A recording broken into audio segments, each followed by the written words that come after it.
My name is Kevin Ormsby and I'm the artistic director of KasheDance. I also work a lot in arts marketing consulting for various organizations, and I'm also the dance animator at the Living Arts Center.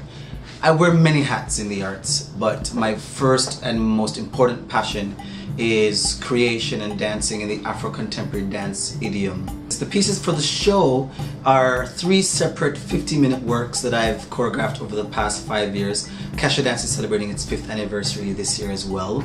First one, Ke-ashe, was looking at the connection of classicism. What exactly is classic in the Europe tradition can also be classic in the African tradition based on dates, based on time. So for me, Ke-ashe, which means to resist authority, was actually questioning those particular authorities. And I use in this particular piece the connection of between the cello, which is played by Vincent Siegel, and also then the kora, which is played by Baleke Sissoko. The next piece is Ke-ashe, and it's aptly named. Ashe is a West African word meaning the spirit within. So Ke-ashe is basically Kevin Ashe, and it's looking at the inner rhythms of a person who has gone through a process and finds freedom not necessarily through mental connection, but through physical connection. So for me, that was the embodiment of dance. And that piece actually premiered 5 minutes of the work in Chimera Project's Fresh Blood in 2009, and it was a pleasure doing it there.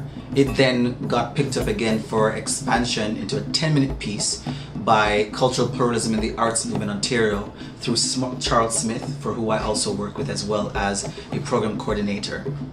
And then through funding from the Toronto Arts Council, it became a 50-minute piece, which you will see in the show at the Harbourfront Centre at the Onway Theatre.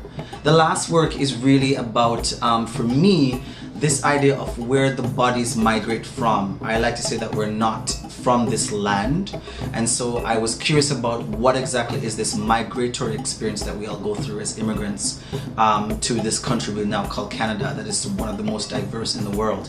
And so for me, I used Fela Kuti's music, also married that with house music. And it was for me this place of saying, look, we're from somewhere, but we actually can contribute more to the Canadian context if we also embrace those particular understandings of what diversity and inclusion and also settlement is.